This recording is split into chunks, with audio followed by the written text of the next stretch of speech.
Hello, my name is Brother Dale Moss, and I will be your instructor for Math 101 Immediate Algebra. And I just want to welcome you to this new semester in this class for this semester.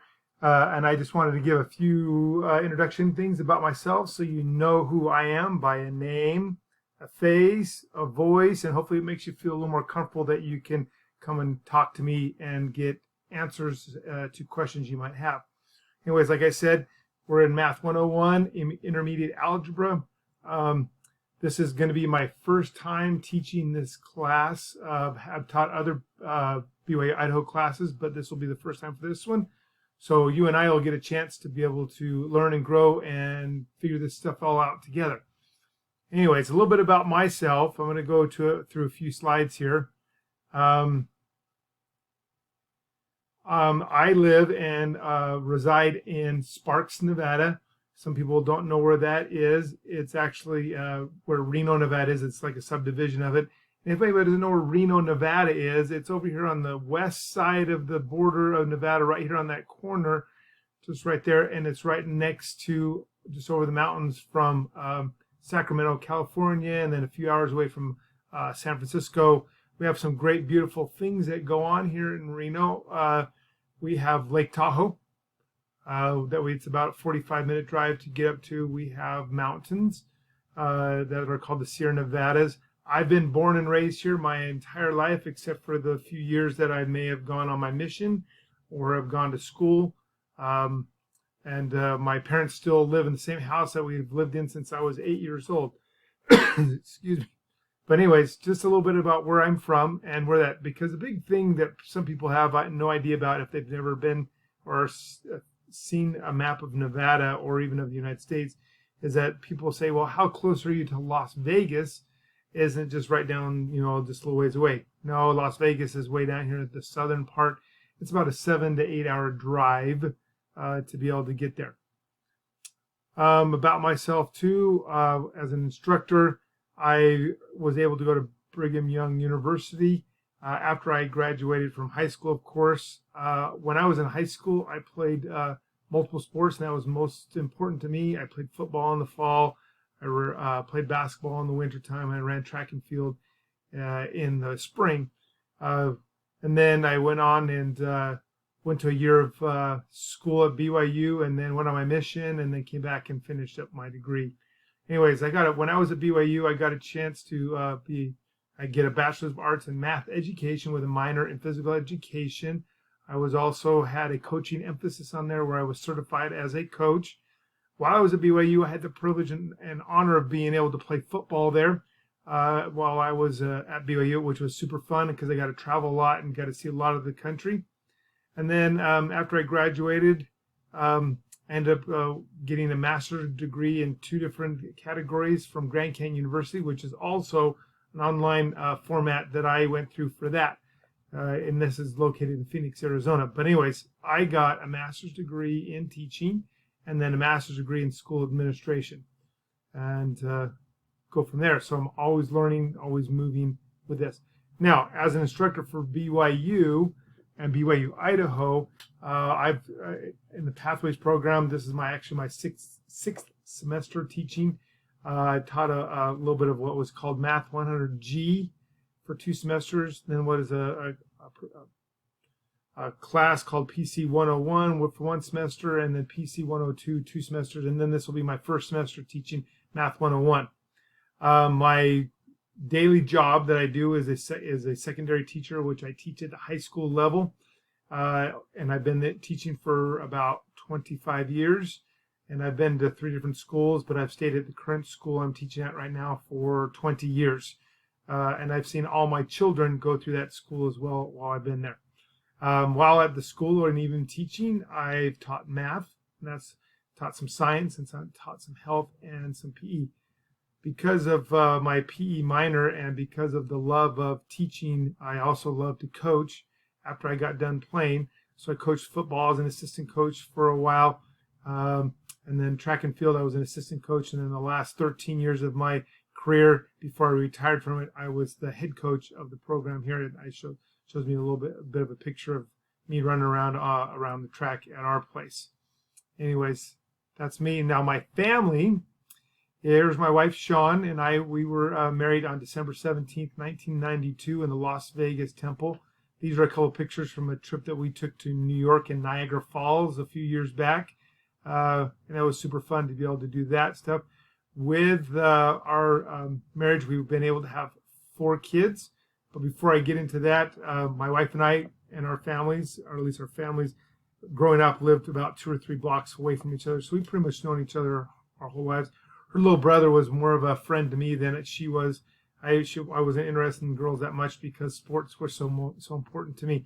But anyways, so our families knew each other for a very long time, and then I guess we decided that we liked each other and thought we could spend the rest of our lives together. And sure enough, now 27 years later, here we are still together with a wonderful family.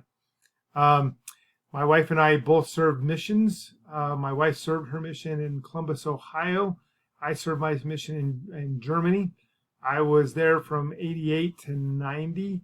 In that time frame, the Berlin Wall had fallen. I even have pieces of it. I should get them out and show them to you that I actually took. And not only are they pieces of the wall, but they're pieces of the wall from the east side. I spent time in 2 missions. It was originally called to Munich, Germany. And then I was called to the Dresden, East Germany mission before the wall fell down. So I was there on the east side of Germany before the wall fell down, and was there watching it happen, and then watched how it all transitioned into all one unified Germany, which was pretty cool. As far as my kids are concerned, I mentioned that before we have 4 kids. Some of these are older pictures from before. As you can see, I have my wife and I here in the middle of our family picture. This was taken before my oldest son went on his mission. This is my oldest daughter, Kaylin, and her husband, Chandler. They have now a kid, as you can see in other pictures down here. His name is Caden, and my daughter is due with their second boy in about 3 weeks, so the beginning of October. Then my twins are the next ones, are the boy-girl twins, Dallas and Kyra on the outside. They both served missions. Dallas served his mission in Sweden and just got home a year ago in July. My daughter, Kyra, she's also served a mission. She served her mission in Nauvoo and got home a year ago in September, so just a year ago. And then my youngest son, Dylan, he is 15 years old, and he goes to the same school I teach at. I haven't had him in class yet, and we'll see if I ever do. But anyways, that's my little family there. As you can see, there's some other pictures. This one up in the upper right-hand corner is us at Nauvoo when my daughter was on her mission there. We were allowed to go visit her, and she gave us some tours of that great place and a little wagon ride there for us. Anyways, I love my family. They're the greatest in the whole world. They make me really happy. Let's see what we got here next. Okay, things I talked about, and I thought would be interesting activities during quarantine or during this COVID time, because we had a lot of time on our hands. We still kind of do, with me being off and on with online school, or hybrid as we all call it. We spent a lot of time doing fun things like a murder mystery dinner party where you dressed up as characters and played that character.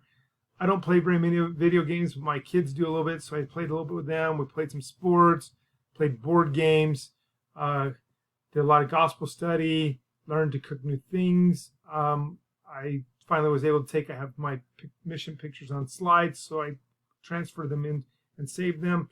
And I'm a person that loves to be outside and doing physical activities, so I love to run and ride my bike. I don't know what some of the things that you might want to mention to me and share with me what you have done. Okay. Couple of things about the class now. As far as Math 101 is concerned, I would recommend going and reading through the syllabus completely and understanding things. A couple of things here to make sure that you understand what it is. Well, here's the expectations of what you should get out of this and what we'll be covering throughout the course. Okay. The description, this course will enable you, the students, to strengthen their understanding and skills in the algebraic, graphic, numeric values, so forth and so forth. You can read that there too. But there is a prerequisite that you make sure that you have taken a class, which is the Fundamental Math Class 110, completed and had a grade a B or higher in it, or based on your ACT or your SAT scores, you can also do that. Learning model, as we all know, there'll be pre-tests to kind of give you an idea. Homework allows the students group work. I'm going to talk about that again. So you'll be having 2 group projects that you'll be doing. You'll be meeting as a group once a week on Wednesdays, I believe. I think that's what I remember it being. Where there you'll be at, and you'll be able to pick your groups that you want to. So you'll get more information about that as we go. Okay, quizzes and exams. You can take care of those, and we'll go over those in a little bit. And instructors can aid the students in understanding the material of the course. Okay. Now, prerequisites we talked about already. Required materials. Okay, these are important. You have an online access to what is called Lumen Learning, and that's where you'll do all your homework and your quizzes and your tests. A working Windows app computer, hopefully 6 years or newer, just because of the capabilities of whatever you need, a webcam and a camera, and a reliable internet connection. Okay. Now, grading policies are weighted, and this is the percentages as you can go through it yourself. I'm not going to talk about it too much, but exams are 50%. Quizzes are 14%, homework is 14%, group assignments are 12%, projects are 5%, and pre-tests are 5%.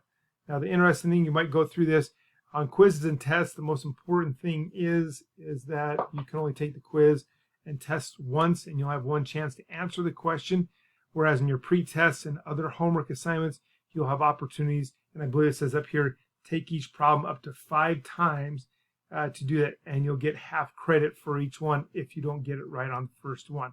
Okay, and pre-tests are important to do that. Now, I understand also that there will be midweek due dates and end of week. Our midweek due dates are on Thursdays, and I forgot to mention that in my email to you guys. So Thursdays are your midweek due dates, and then Monday evenings are your I believe Monday evenings are your due dates for the end of the thing. In some classes, it's every Saturday night at this, but that gives you the full weekend and takes a little pressure off of you that way. Okay. Grade breakdown and university policies, and anybody that has any possible disabilities. And then my last slide that I want to share with you and understand and end with like a spiritual note here is, and I'm going to move this out of the way a little bit here. I'll put it here in the middle. We are a family, and we're all here together to try to accomplish the same thing. So we want to be successful in that. I know some of you guys are feeling comfortable working in groups, but you'll find out sometimes that's the best support system you can have, especially when you're doing math on your own. I, as a student in college, spent numerous hours in time with groups in learning how to do math, and that's where I'm at today. So a couple of things for you to read through. Each of us is a piece of the puzzle, and each of us helps to set the place in other important pieces. Elder Neil and Anderson. Coming together as a beginning, keeping together as a process, working together as success. So that part, working together, that's by Henry Ford. Family, don't just stop at praying together, play together, work together, laugh, cry, talk together, and anything. Just do it together. And then miracles happen when the children of God work together, guided by the Spirit, to reach out to others in need. I think that's a really good one, where we find that miracles can happen. So if you guys just hopefully feel comfortable, make sure you come and talk to me. Like you said, you do not have to do this alone. I hope that sharing this information, seeing me talk, gives me a little more comfortable feeling of knowing that I'm a normal person just like you and I. I'm not going to be perfect. I'm going to make mistakes. And we've all done this before, and we can all do it together. And I know that we can together. All right. Enjoy the rest of this. Enjoy this semester, and I look forward to being able to spend some time with you.